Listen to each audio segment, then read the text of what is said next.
We want to answer some questions. Yes, God. Truly forgive someone without ever trusting them again. Yes.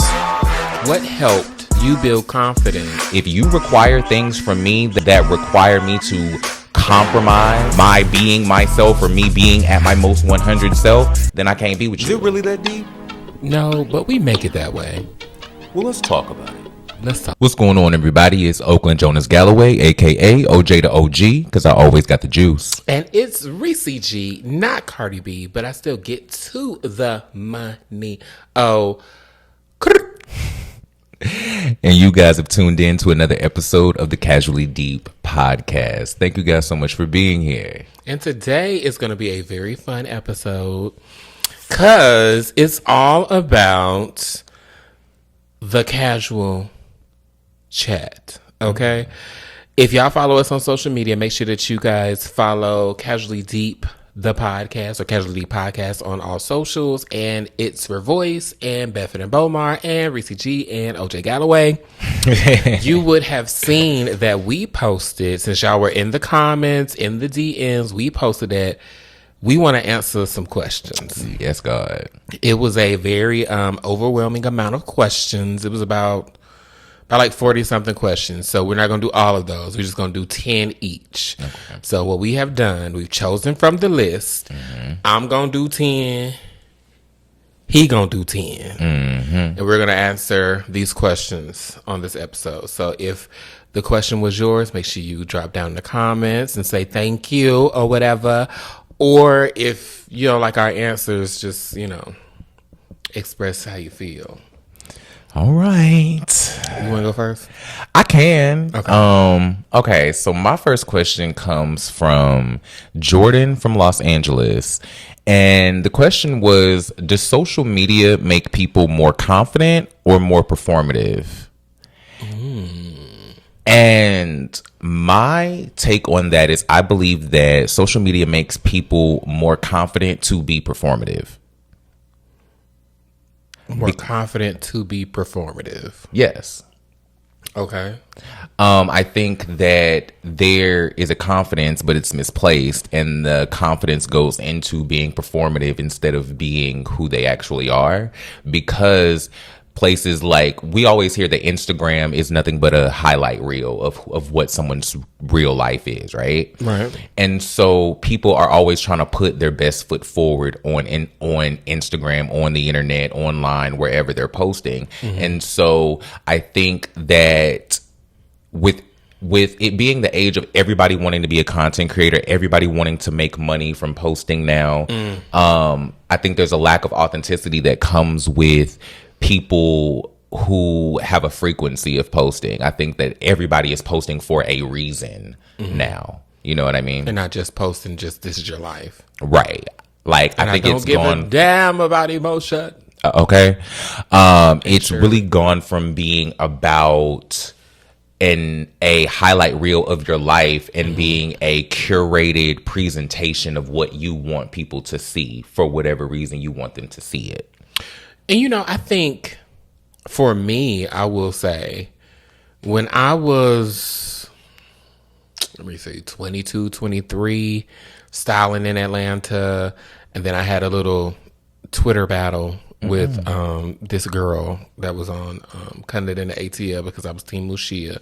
And we went back and forth. And then I had this influx of followers. It did kind of give me a level of confidence of not being afraid to go in when needed on social media. Because I used to be like that, but then 2016 happens and then I go live all the time.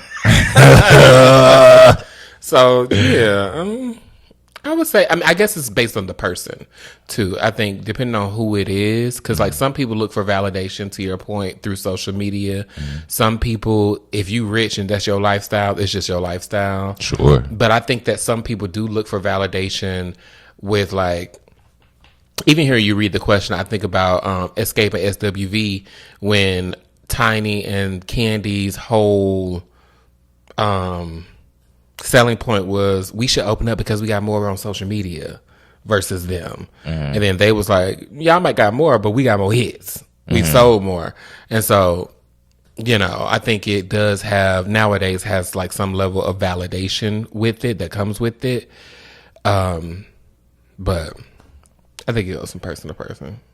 I think it can. I think it's just a more tangible version of that note of like success is fleeting. I think that there's a more instant presentation of that because you can be viral today and have no engagement tomorrow. You can post 3 reels in one day and one get 10,000 views and one get 500. Right. And so I think that there is a level of reality check that comes with who people think they are on social media, but then it also creates a false level of validation because people all of a sudden think they popping when they go viral. We kind of had this conversation the other day when you were talking to me about a video that I posted that's been gaining some traction and things like that. It's eating. Say what it is. Well, I mean, it's doing well. I will say that it's outperforming. It's doing good. It's doing some things, right? And while I'm happy about it, you were kind of surprised that I didn't have much of a reaction to it. And it's just because while I appreciate what it's doing, I think for me, the only way that I'm able to celebrate success on social media is when I see consistency in success on social media. Because for me, having a viral video having 1 out of every 30 videos that I post go viral to me is not successful. That's cute. Yeah. You know what I mean? If I can get I mean, God knows how many reels I post per week at this point. Shout out to, our new plug. But nah, boo. But shout out to Overton Wakefield Jones. Okay. Period. It's gonna be. Period. Yes. I just think that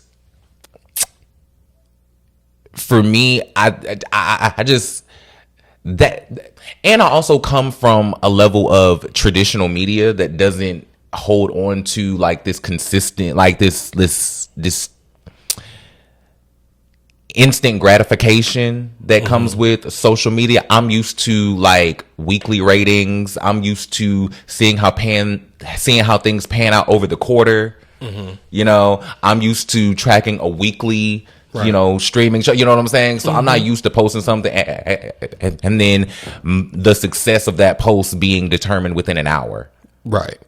And I think too, I think when it's more authentic like that, when you have the peaks and valleys, it really shows, if you got like that sweet spot, it shows really how many people are really engaging with you. On top of that, you ain't got to buy the views, because there's people out there still buying the views, looking for validation, when if your content doesn't make impact, then what are you doing it for in the first place? Exactly, because you can't buy engagement. And that's the thing that people keep missing. Y'all still buying views and y'all can't buy engagement, because people are going to look at the fact that y'all got 10,000 views and 5 comments. You can have all the views that you want, but if you don't have influence, it doesn't validate anything. Okay. So I got one. Well, I got several, but this one, and I think I know who this is. So Marcus from Atlanta says, right, why do people say they want honest, I think he meant honesty. Oh, it's honesty in relationships, but get uncomfortable the moment you're actually honest with them? I think that people say things just to say them. I think that people look for things to say to make the other person feel fluffy and gushy. And I think, and then too, let me jump back. Hold on. Run it back.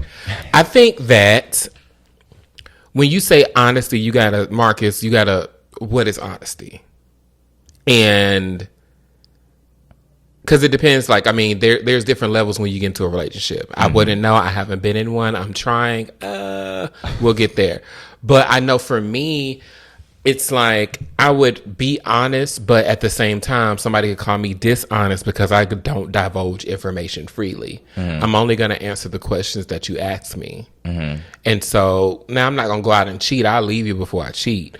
But I'm not going to just willingly tell you how I feel, because to me that just shows that you're not interested. He's just not that into you. It shows that he's just not that interested. So I think, Marcus, if you've experienced somebody that gets uncomfortable the moment that you're actually honest, I would consider what you're being honest about, and then trickle on over into, is this level of honesty about this particular thing helpful or harmful to your relationship? I also think that you also may want to ask yourself, do you want honesty or do you want agreement? Break that down. Because I think a lot of people, and I'm just speaking in the context of relationships, where a lot of people will say they want something from their partner when what they really want is just for their partner to agree with them. They really just want their partner to feel the way that they feel. Not even go along to get along. They want their partner to truly feel the way that they feel in the moment that they feel it. And if like for what do you example, mean by that? Okay, go ahead. like if somebody says, do you love me? Oh, okay, yes, I love you. Tell me how. And if the answer is not as extravagant as you feel is adequate enough to make you feel loved, then that doesn't feel like a good answer to you, or that doesn't feel like an honest answer to you based on whatever the circumstances of your relationship are. So, I think some people just want to be told what they want to hear and call that honesty. Is that... That's delusion. You said something down. Because, when you said that, my first thought is someone... If I say I love you and then you say I love you back in my Whitney Houston voice, and then they say how much, I think that's definitely a setup. I can agree. And, I'm picking up what you're putting down. But I think, too, it's like, if I say I love you, like the moment the ocean meets the sand, but you wanted me to say I love you to the moon and back, just, being whimsical. Right. Go with me. And if you don't say the right thing, then it's the wrong answer. Right. That's very interesting to me. I wonder, Marcus, Marcus, I would like to know more about this honesty. Are you in a relationship? I'm returning with are you in a relationship? Is this from your past? Because if it's an ex, you ain't got to be honest with them. No way, child. Honesty. Go ahead. Shade. Next question is going to come from Tyrese from Cleveland. Not Tyrese. Right. Not Shayla. Okay. What more do you want from me? His question is, can you truly forgive someone without ever trusting them again? Yes. Can you truly forgive someone without trusting them again? Absolutely. Yes. Absolutely. That's called drawing boundaries. That's called self-preservation. And I think that a person can make a mistake that can destroy trust, but not necessarily X themselves completely out of your life. I think it just can realign what level of trust you have for them. It's like that thing of, I don't put anything past anybody. So while I may at this point in my interaction with you think that you would never do this to me, right? Mm-hmm. And then you do it, or do something that is remnant of it to me, that may not be a deal breaker for me, but I just know I can't put you in this space. So if I still want you in my life, then I have to have a conversation with myself about how you fit into my life based on what I now am willing to accept from you. Shit. I'm just saying. I'm talking I'm just speaking for the person who's choosing to ask this question. I'm not speaking for myself. That's that Virgo. I'm speaking for myself because if I have to question trusting you, then I don't fuck with you. For me, it's like, I'm going to believe you. I'm going to collect all the data. Of course. And my thing, I need to get some t-shirts made. My thing is, okay, I'm going to see how you interact with me. And if you do something that ruins our trust, I will never trust you ever again. Right. But with my Scorpio ass, my November Scorpio ass, I'm still going to leave breadcrumbs to see if you change enough then I can go back. But, for me, it's like I have a very hard time. Well, and people have told me this, like once you do something that lowers my expectations of you, it's like cold turkey. I'm just cut off from you. Right. And it's like, That's why I answered the question specifically. The question was, can you forgive someone without ever trusting them again? The question was not, can you forgive someone and allow them back into your space without trusting them again? That's true too. I'm just saying, because I'm the type of person, once I have to question if I can trust you, then I don't fuck with you. Period. So, but I do think that you can forgive somebody for what they did to you and draw that boundary of never trusting them again, or never putting that level of trust in them again. I think that's possible. I'm going to give you nuance for the sake of conversation. Doesn't necessarily mean that that's how I would handle it. But I see nuance. Yeah. Thanks, Tyree. So this next question comes from Devon from Dallas, Texas. Shout out the Triple D. Yeah. Appreciate y'all for letting me jump in the chat. You welcome, child. Stay in the chat. Hey. Question is, do you think people today are actually afraid of commitment or just afraid of committing to the wrong person? Ooh, we chose one of the same questions. I think that... Do I think people are afraid of commitment or just afraid of committing to the wrong person? I think that people are afraid of I think that most people are afraid of commitment because of, I think it goes back to a little bit of vulnerability, and it goes back to trust, and it goes to what your past experiences are. I don't think that people really are. I think that when it comes down to dating or relationships, people put a lot of weight on dating and don't have fun. I said this at a forum, the Tuesday forum that I used to go to, and I said people take the fun out of dating. Let's actually go and have fun. Don't make it so critical so soon. Like 2 dates, 3 dates, and you talking about love and all of that. I mean, it could be cute and whimsical. It can be cute, but don't. I'm too old for that. Don't give me the heavy weight of, like it. There's a difference between applying pressure and putting pressure on me. So I mean, I think that okay. But like, to me, it's like people take the fun out of dating when it gets so serious. Like, if I don't know, we can have the conversation about what is your aspiration in life? Where do you want to end up and all of that. But then don't hammer me with constant stuff, that's constant relationship shit. Like, don't try to own me, because I start to get feeling like maybe it's because I'm just the girl, but I start to feel like you are making it so like I can't go anywhere else. Like, I'm okay with, I think that jealousy is a security emotion. So I mean, but that is only when you're actually committed and with somebody. And so I think that people are afraid of. I think people are afraid of commitment just not for themselves, and most of the time. Because I mean, I can commit to someone and I could be with them, I can commit to someone, and then however long we're together, that is, to be determined. But I'm not afraid of committing to someone, because before I say that I'm committing to them, I would know that they're the correct person that's worth committing to. I don't foresee myself personally committing to the wrong person, because you should have collected all the data.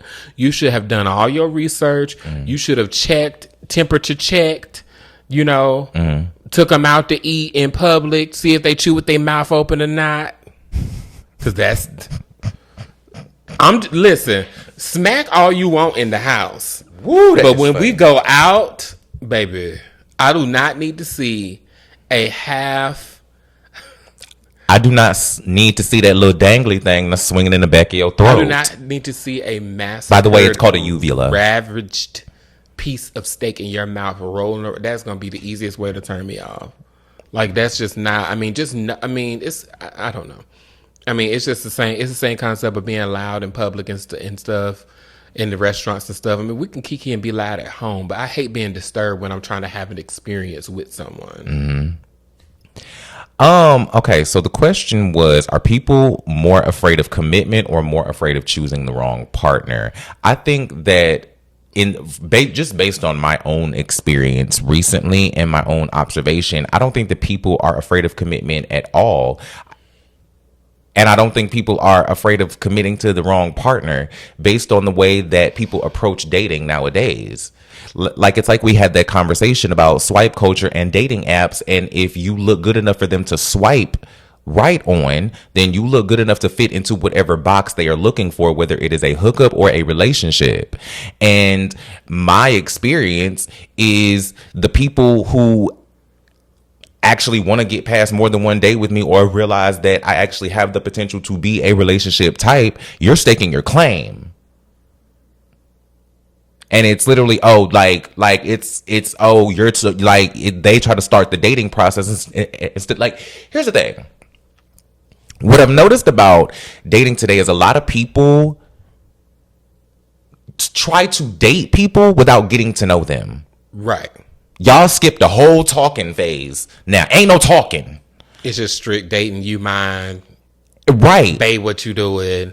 Bae, what? I was... Don't call me that. Listen, do not give me no pet name. That's okay? A red flag to me. Any man out there.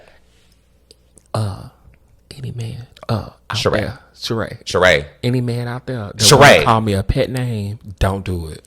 That'd be the easiest way to get me to exit stage left and then go up stage right and keep going down the street. Like, I mean, I'm not like, and then I think people just do stuff because they think it's cute. You not Noah. That ain't Wade. Right. And I think everybody wants to, but that's what I keep talking about when I say that the only representation of stable homosexual relationships between black men that we have are in fictional characters, right? And because a lot of the times the people who we have to look to in media are with white men. So that's a whole nother nuanced conversation that we can get into. Maybe it'll come up in another question. But I don't think people are afraid of commitment at all. And I don't think people are afraid of choosing the wrong partner at all, because I see a lot of people jumping into these circumstantial 2-week relationships with people just to say they got somebody, just because the dick was good, just because they didn't paint you. All of a sudden you boo thing. And that's crazy, diabolically delusional work for me. I don't get it. I mean, I think whatever happened to the days where you didn't want to be tied down and then you just so happened to accidentally get tied down because you actually found somebody that was what you wanted. Where the 90s men at, like in those, in the wood and... I'm running away from you niggas. Where the brown sugars at? I'm running away from most of y'all. Because y'all don't like... Here's the thing. Y'all want the idea of a guy like me, but don't actually want me. Yeah, it's all for themselves. It's literally because I fit the image of what you want. And I come with the equipment, character. Well, yes. It's the perfect thickness and the perfect amount of salt. But shout out to Sheree, because she getting all her things tonight. Okay. Why did Sheree never get a Lay's potato chip ad? How did that not happen? Who is on her team that didn't do? Because the fact that the same people that let that lady sit around for 14 years on She by Sheree. But back to the book. I think people are too committed to the idea of commitment and not committed to the idea of working for that commitment and what it all takes to go there. I think people want a rom-com so bad.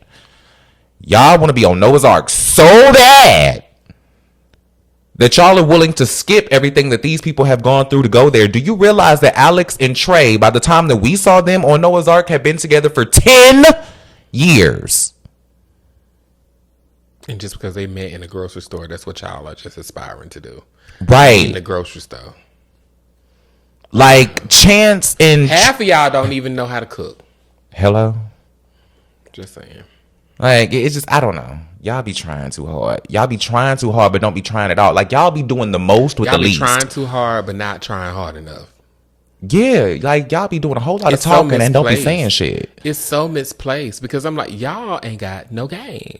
Okay? That's what it is. Y'all don't have no game. Let's be real clear about it. No game. Child, and the sad part is, y'all don't even give me a chance to flex my game because y'all be so overbearing with you just trying to show up and be something. That is like you don't even care who I am. It's the same concept like what you said when the whole a dude picking you up, opening up the door for you, and then it leaves you like, okay, well, what am I supposed to do? That. Yeah, but go ahead. Okay, so this comes from Malcolm in Boston.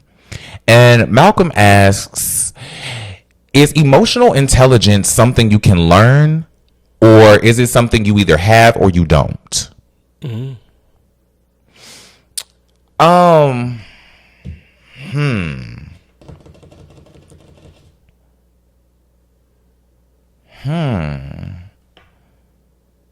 Okay, see, I had to refine my answer just now because I think I was about to confuse emotional intelligence with maturity. And I think that emotional intelligence is something you either have or you don't. Why? Because I think that there is, I don't know if it's a spirit. I don't know if it's a chemical. I don't know if it's a chromosome. I don't know if it's a chakra in you that is genuinely programmed to be a good person, right? Because even the most broken of people who end up supervillains start out as good people, right? So I think that those people have that in them, and you either choose to live in it or you choose to go and suppress that and go and do other things, right? But I think that gene is either there or it's not.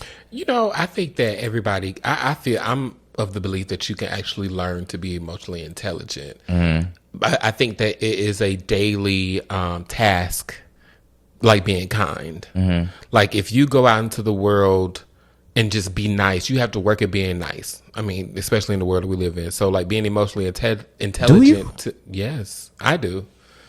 I think so, because there's so much that automatically comes at somebody that looks like me that you have to put forth an effort to silence all of that, silence your prejudices, silence your preconceived notions of someone who you think would come at you negatively because you look this way, and be kind to them regardless. I think that everyone is inherently kind, but it's a daily practice. Same thing with being emotionally intelligent, because I don't think that I personally was always emotionally intelligent. I think that came with age. And the only reason I say that is because I used to be extremely emotional. And then I went from being extremely emotional to being no emotions at all, to moving to Dallas and building that back up. I don't think that I really got into my emotionally intelligent bag or emotionally aware bag until I was probably 28, 29. I think that's when it started. And then when 30 hit, when 30 hit, 30, it was like, okay, I have to make a conscious effort to be emotionally intelligent enough to know how to deal with people, because my life had changed so much where, I was put in a place where I was the parent to my mom in a way. So I have to be aware of, if I call my mama, I can vent to her, but then at the same time, I have to be grown enough so that when she tells me what's going on in her life, and emotionally intelligent enough to say the right things. Same thing with friends and people, and well, not necessarily family members, but friends or people that I was social with, because a lot of people do come to me and dump. I'm gonna cut that off, kinda, but I have to be emotionally intelligent enough to be able to hear what people are saying, receive what they're saying, and give them an informed answer based on experience versus hearing what they're saying and just saying, dang, that's sad. You know what I'm saying? You know what I'm saying? You know? Oh, I can't stand you girls. I think that is a part of being emotionally intelligent. If you come to me and you say you've had a long day and this has happened and that has happened and, you know, I got into an accident, but I'm all right. And then I dropped my burger on the ground, and then I came in the house and stubbed my toe on the fireplace, and then I finally took a shower and I dropped the soap and I slipped, and then I finally sat down on the bed.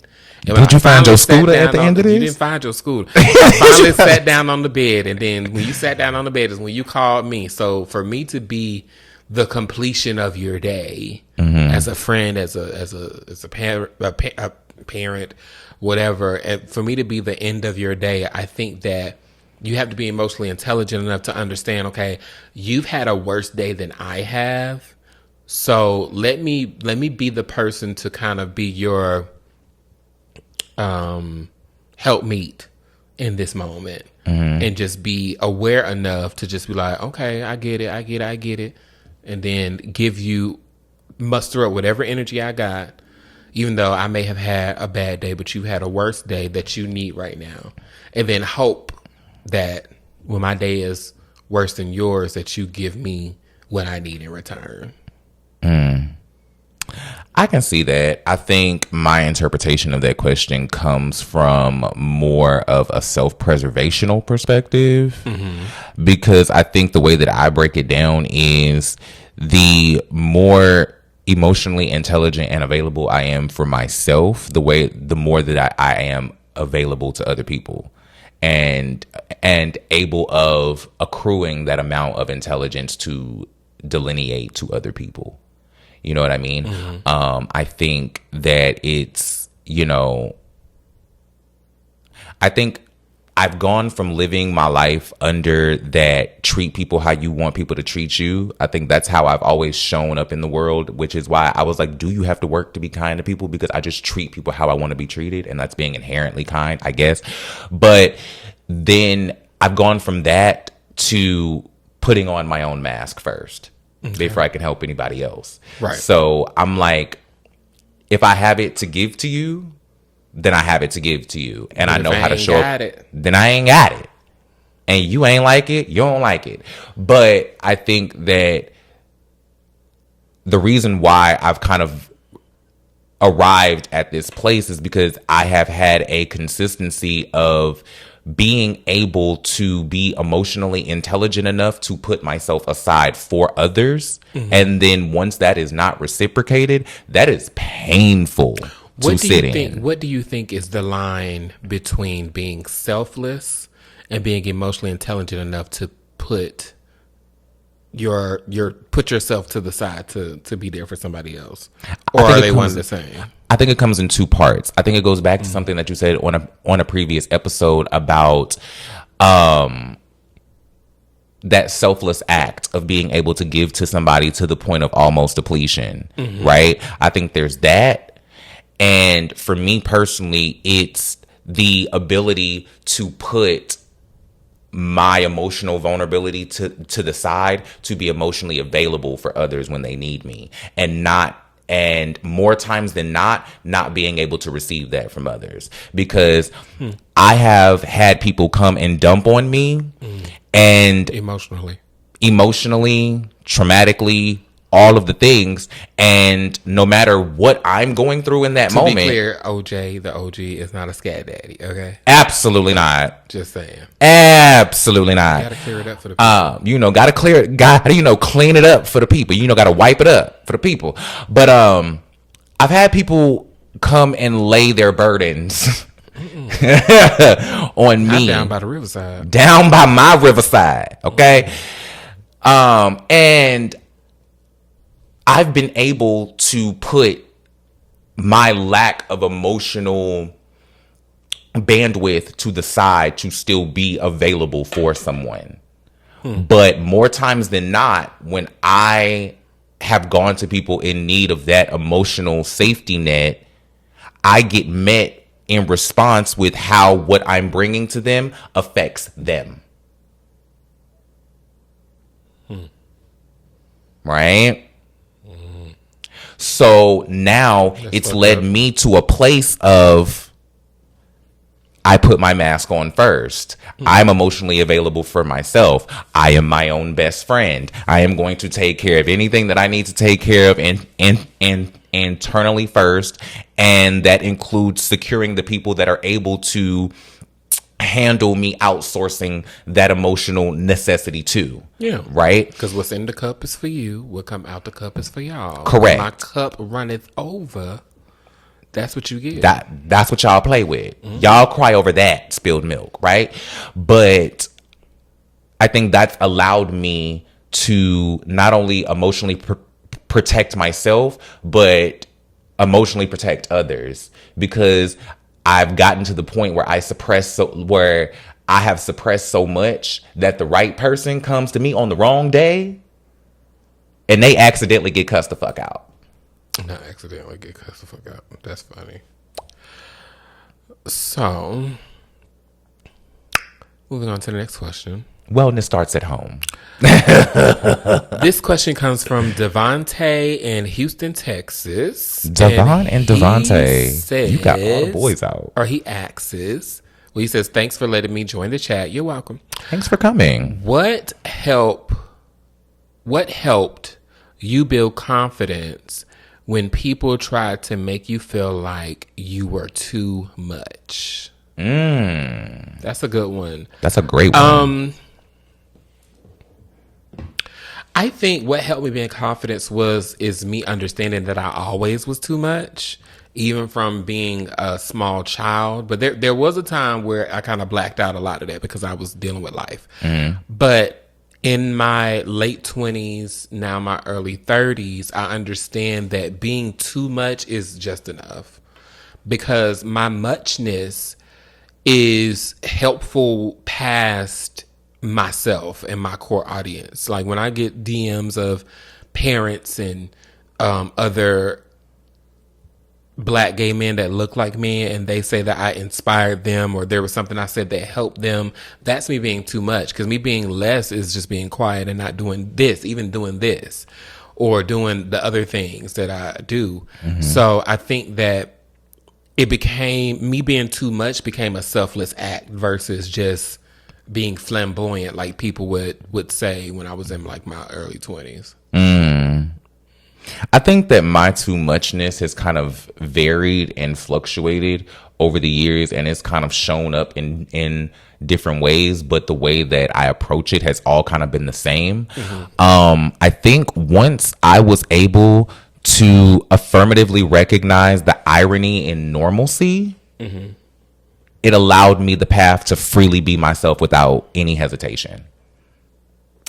Because growing up, you always hear people say, be yourself, be yourself, be yourself. But then if you're too much of yourself, now it's time for you to fit in and be like everybody else and be normal, right?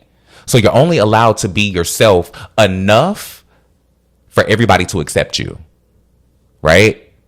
But that's not autonomy. That's not freedom. That's not self-expression. That's not true confidence if you're only being confident enough to be in the room with other people at a level that makes them comfortable. Yeah, it's not authentic. It's not authenticity. Because you're putting out, your representative is showing up. It's not you. Right.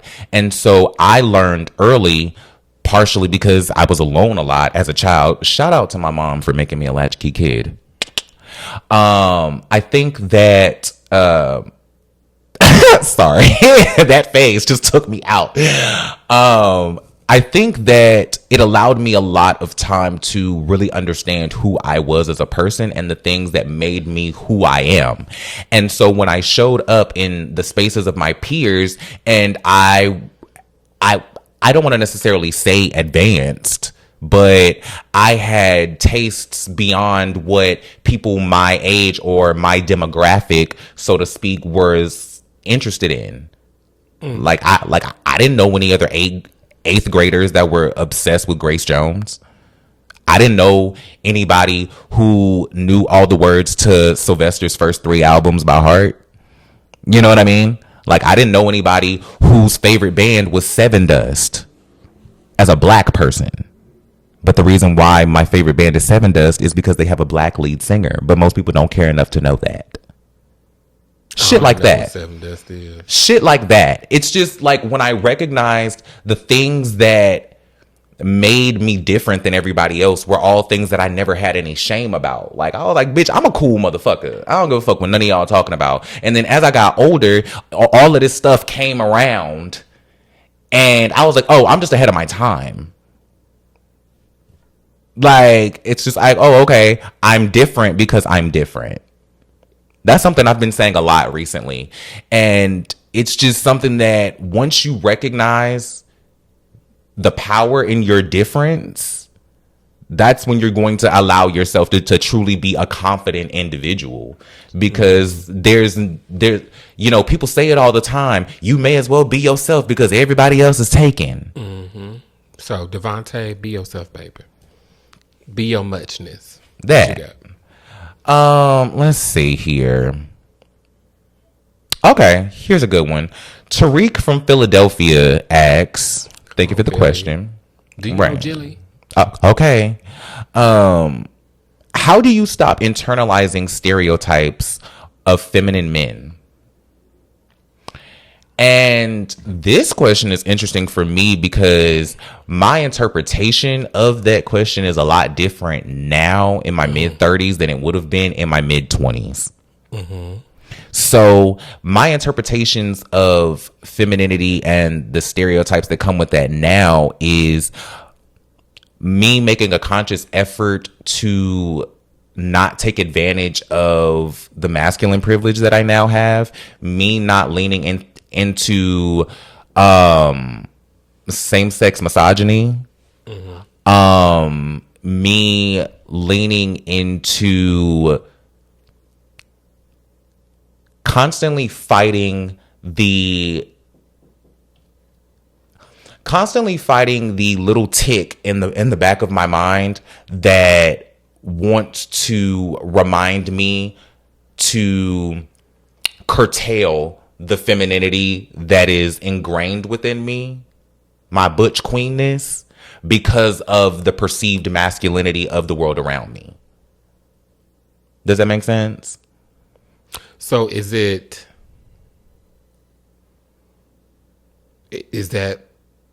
suppression? It could be. Okay. But I think that's why I allow myself to be the butch queen that I am. You know what I'm saying? I think that if I allowed myself to suppress my femininity, I would be a lot more allegedly masculine presenting than I am. Mm. And there would be just certain things that I would or would not do, would and would not wear, would or would not say. There would be certain ways that I would and would not move or be comfortable moving. Even the way that I sit. Most of the time, if you see me sitting comfortably, my legs is crossed. And what the public would perceive that as being feminine. As being cunty. You know.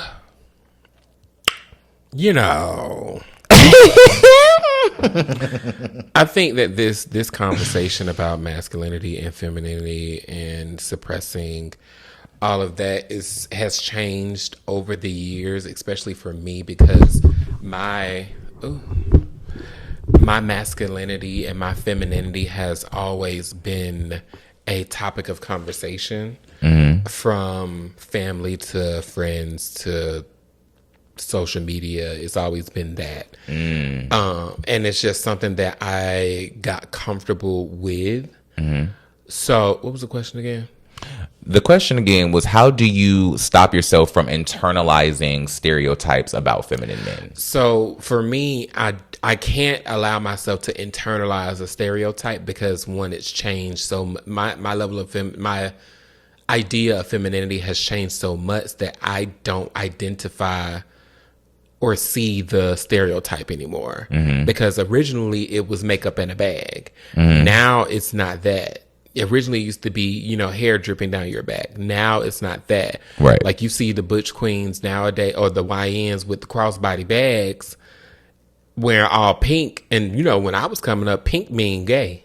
Pink mean girl. Pink mean Unless you were feminine. Cameron. And so it's like, I think I've always based femininity or the stereotype of femininity off of where I was at, because the 30-somethings now that are feminine, that wear makeup, that have gotten to their own and really melted into what that looks like, truly, honestly, truly, Yeah. they have a different idea of what femininity is. They don't call themselves femme anymore, what I've noticed here lately, because I don't even consider myself to be femme anymore, because what femme looks like now is different. I mean, honestly, a lot of people will put an androgynous man into the category of non-binary before they put them into the category of cis feminine. And so, I mean, and when people look at me, and a lot of people who are elevated have asked, you know, so what are your pronouns? And he, him, his. I'm just, you know, and I appreciate that. I mean, out of respect, for them wanting to properly engage, I respect that. Fair enough. But I do think that the idea of what femininity is and what it looks like has definitely changed over time. Sure. So I don't even know, personally, I don't know what the stereotype is. Y'all let us know what the stereotype is, because I don't know what the stereotype is anymore, because the little Latin boy in drag ain't even that anymore. Okay. You know? Next question comes from Miles from Sacramento, California. Hey, Miles. He says, appreciate y'all for adding me. You're welcome. How do you keep your standards high without becoming overly picky? Well, that's an easy question. Such a good question. It's a great question, though. For me, I battle this a lot, Miles. I battle this a lot because I do have moments of when I want to be with someone, and then I think to myself, well, if I lowered my standards and just dated someone who doesn't necessarily have drive or have ambition or whatever, then I could definitely be with someone. But I feel like I am lowering my standards, to me, coincide with my values. And so people would say, or people have said, that I'm high maintenance, or I am, what's the term? An acquired taste. I was getting acquired taste for so long in my life. And I think that it's because I think that people create standards and then put standards out there that aren't really that high either. Because if I want you to just have ambition or drive, some people see that as a high standard. But to me, I think that everyone should. I think everyone should want to, you know, go further than their parents did, or go further than what's within their 5-mile radius. You know, people that move states is always, because I mean, I've done it. So anybody that moves states have always kind of intrigued me, because I'm like, that takes a lot. Like, what gave you the confidence enough to move a state, like pick up your whole life and leave what you know? Which time? You know, and so like for me, several. I think that kind of your standards shouldn't be considered picky. Like what Chili wants as a 30-something, she still was reaching a little bit, but on some things. But I can't fault that lady. I couldn't fault that lady at all. No shade. And here's the reasons why. Now I would have to go back and look at the list, because I'm sure there was some shit that she could have compromised on, right? But the way that I answer this question is, my standards are things that I require because they serve me personally, right? So my standards and what I expect from the person that wants to be a part of my life and wants me to be a part of their life is things that allow me to be my most 100% self, so that I can show up at my most 100% self for you. If you require things from me that require me to compromise my being myself, or me being at my most 100 self, then I can't be with you. Because at the end of the day, I need a person to show up for me in a very specific way. And this is what I need. This is what I need from you. And if you can give me this, I can give you all of this. Honestly. Right? Yeah. But the problem people love to put that under a smoke screen.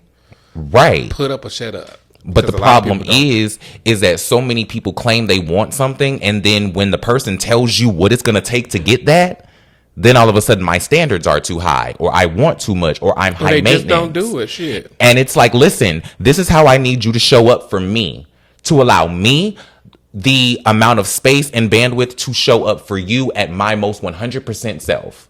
If you can show up like that naturally, then we good. If this is too much for you, if this is something that you don't naturally click with, cool.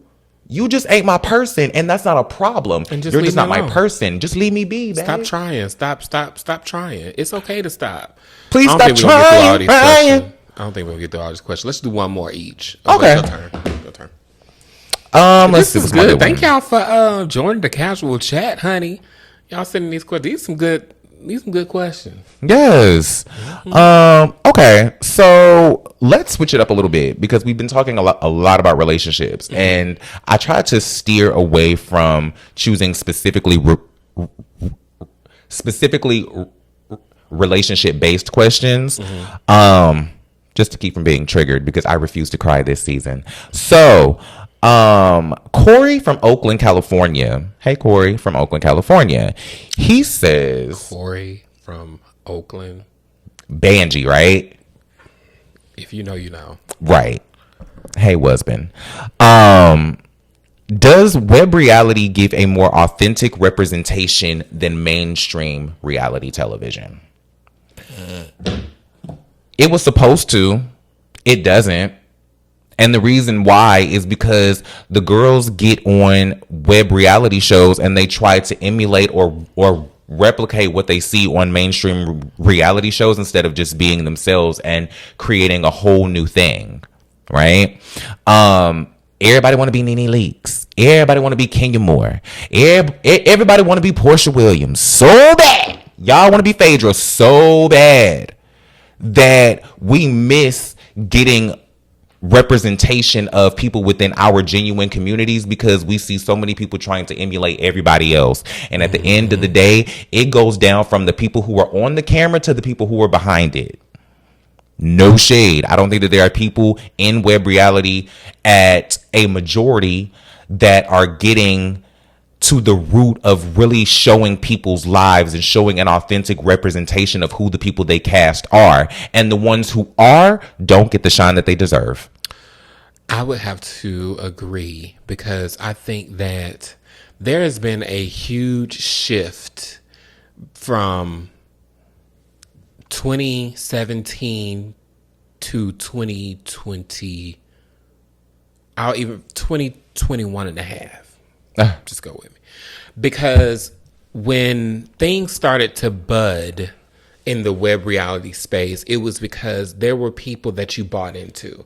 You bought the music artist's music. You bought the designer's clothes. You bought the personality of that person that was on camp, which is why people love me so much. Thank you guys for loving me. And it's always going to be a thing of people like me because I am something that they had never seen before. People like Nene Leakes because Nene is a one of one. Right. People like Oaklyn Jonas Galloway because Oaklyn is a one of one. People like a Ressie G. Sheree Whitfield because Sheree, there's nobody else out there like these people. But you got Nene, and then you got people that come about like a Tamar on reality TV, who is a great value Nene. And then who is a dime a dozen. But then you get Nene cousin of Mariah Hook that come on TV, and she's Mariah. So I think that people in the web reality space somewhere along the way lost the want to get more money in their pockets and only wanted to have more presence on social media or have one-liners. I have never seen a class of people that just wanted to be popping, but still can't afford Wi-Fi. They can't afford their light bill. Every season of any show that I have ever been on in front of the camera, I did something that made me money so that I can make sure that the phone bill is paid, the bills are paid. Because I'm not just going to do this just because I want y'all to know who I am. I don't care about that. I want the coin. Right. You know, it's very interesting to me because there's somewhere in the world where there's somewhere in the timeline of reality television where people getting on reality shows lost sight of, you know what it is? People got a blueprint. People got an idea, or they got a representation of what can work on reality television. And then people lost the sight of those people became those blueprints because they were just who they were authentically. And now there's nobody creating any other blueprints because everybody is trying to do what they see has worked. And that's so crazy to me because these people are following the wrong people. Y'all want to be popping, but y'all not trying to be a Kim Kardashian. Y'all trying to be a Tamar Braxton. Why would you get on a reality TV show and not try to be a Kim K, but you're aspiring to have a one-liner and read like Tierra Marie? That makes no sense to me.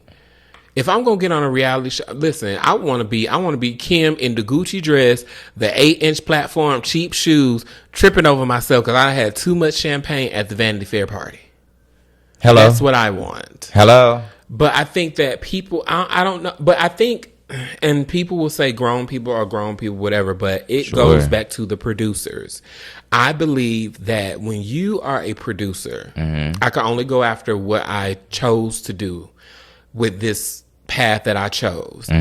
I'm going to brand. I'm going to tell you what you should and should not do. I'm going to literally tell you how to navigate this space, not because I'm trying to take over or own you or anything like that, but because I want you to prosper. Right. I have someone who used to be a friend now who I told them exactly how to play the game. I gave them the game for free 99. And then they chose not to follow the game, even though I told them everything that was going to happen is now happening. And now you have faded into the wallpaper because you didn't listen when you could have owned it. And so I think that fortunately, there are shows out there in mainstream like The Family Business, the show, not The Family Business, The Family Hustle, Bell Collective, Love Island is, all these different Bling Empire, all these different Dubai Bling, all these different shows are showing these people that you wouldn't regularly see on TV. So maybe those people can inspire others in the web reality space to get back to the root of just simply being authentic to who you actually are and just showing your life. Because now I don't even think that people in the web reality space are aspiring to leave web reality and go mainstream. No. I just think they're just there just to be there, which is the weirdest shit to me because you're supposed to transcend. I don't care about thousands and thousands of views on a show that I'm on. What I care about is the opportunity that one view by that one person may have seen that's going to come and call me for that one project that will get me my house in the Hamptons. Exactly. That's what I want. Exactly. There's a reason why I'm doing all of the projects that I'm doing. There's a reason why I have my foot in all of the projects that I have my foot in, is because it's not just about impressing the people who are my colleagues in this space. I'm trying to get that person that looks at that video, slides in my DM and is like, hey, come host this red carpet. Hey, I'm starting up a radio station. Do you want a morning show? Like, I'm looking for those people. I'm looking for the people who gonna see me and be like, take you to another level.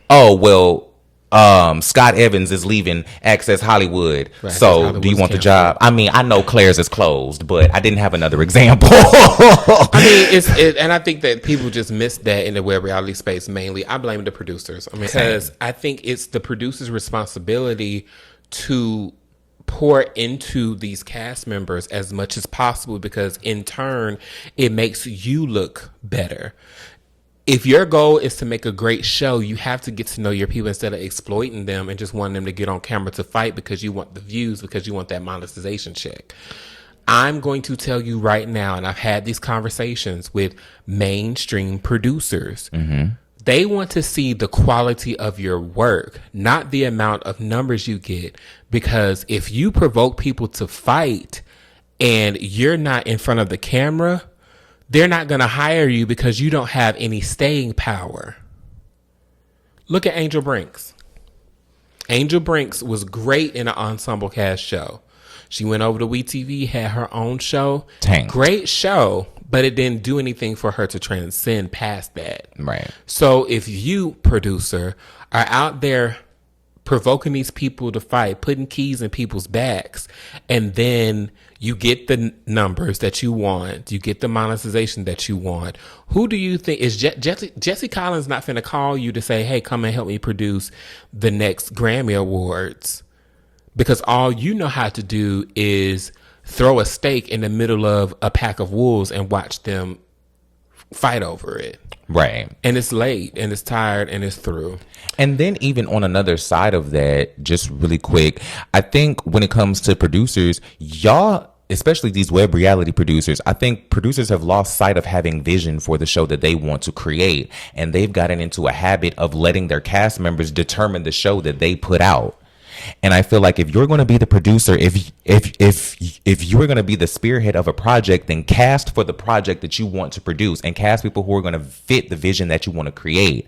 And if the people who you were on there, who you have on there aren't fitting that vision, then you have a conversation if you believe in them enough to try to course correct. And if that does not work, then you need to stick true to the vision that you created for this show. But I think a lot of people are letting these cast members determine what type of show that they're going to put out, and they don't even have the reins over their own shit no more. These producers is cameramen, they not producers. Facts. That's how you Martin Luther King will roll over in his grave. Wait, who's somebody in production that done passed? Kiki Shepard. May she rest. Kiki Shep will roll over in her grave. Period. If the day I allow somebody to tell me how they want their story to go on a show that I created, it will never happen. That is the dumbest. That is so dumb. What you got? I'm gonna ask you. So what you got going on? And I'm gonna pull from that and build around it. I'm not just gonna let you frivolously just do stuff. That makes no sense to me. And I hate that producers do that, because you're not producing. You're just literally showing up and capturing something. And when the show comes out, that's why everybody's confused. Because there is no story. Sense. There's literally no show. It's There's just no people vision. doing stuff. There's no vision. It's like, how you gonna have a cast of bakers and everybody bake a different kind of cake, but then when they show up to set, y'all arguing about seafood. Like that makes no sense to me. Y'all should be listen. Moving on to the final question. Sorry, you guys, we didn't get to all your questions, but we'll definitely do another episode where we get more questions out there. But I think this one was really interesting. Okay. And it was for some advice. Thanks for bringing me into the chat. You're welcome. This is from Andre from Tampa, Florida. Hey, Andre. I dated someone who said they liked me, but constantly compared me to their ex. Ooh. Is that insecurity or unfinished business? I would like to know what the comparison was, because I think that person who you were dating that compared you to their ex was just a very cruel person, because I think that people choose to do things like that so that they have a way to jab you, because they know if they know for a fact that their ex cheated on them or did something better than what you could do. For example, I've been compared to some ex of mine moved on, started dating somebody, and that person that he was dating told me that he compares me to him or him to me. And so I think that that's only in a heated argument, because I asked, so when did that happen? He said in an argument. So it's only in an argument that men do that just to slight you and hurt you. So I don't think it's got anything to do with unfinished business. I just think it has everything to do with whoever that person is wanted to hurt you, and you need to move around, babe. I have a slightly different view on that, because I think it has to do with unfinished business. It may not necessarily be with that person and their ex. It may just be with that person and themselves. But at the end of the day, if you allow a person to use somebody who they are no longer with to attack you, the person that they are choosing to be with, then you are the damn fool. First of all, because if that's the case, then why you ain't with the nigga? Right. You Go back to him. Why you so worried about what's going on over here? Why you so worried about what's going on over there when you over here? Oh, so you over here because you can't be over there? See, that's where confidence and self-esteem comes in. Because if you allow somebody to reduce you to something that they are no longer with, and you choose to be with them, then that is not a reflection on them. That is a reflection on you. Because at the end of the day, if they have nothing else to say to you, then comparing them to somebody that they no longer have access to. Or do they? Or maybe they do. But if they do, then they're still the read. Because if you still got access to them, then what you doing over here? Right. With somebody who's allegedly less than. I think that also couples into a person trying to make you what their ex wasn't as well. Mm-hmm. So I think that also kind of leans into us. I can agree with the self-esteem issue, but I think that it is a them thing, which is a red flag in the first place, because I'm sure for you to be asking this question, anybody, Andre, I think you should have saw the signs prior to. Because anybody who brings up their ex in a conversation with me in a new relationship, to me, that tells me that that relationship is not done. Whether y'all two are done or whether you are not done with that relationship. Either way, there is unfinished business, whether it's between y'all two or you and that situation. But if you still thinking about that while you over here, then you need to carry your ass back over there. Period. Yeah.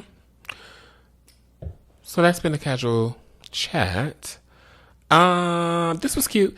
I think you guys send us more. Well, don't send us no more questions. Not right now. I'm crying because we still have a lot to get through.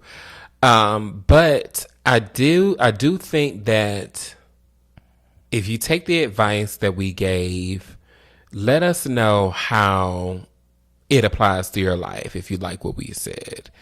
And yeah, we'll definitely do another episode. We answer some more questions that you guys sent. Make sure you go over to our social media pages and you'll see the QR code where you can scan and submit your question. And until we meet again, I think we finally finished the episode without having to cut it off. Okay, work. Like, share, subscribe, hit the notification bell, follow us on social media, drop down in the comments, because your business is our business. See you later. As we close this episode, we want to leave you with this.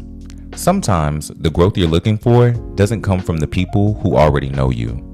It comes from being open enough to hear perspectives from those who don't.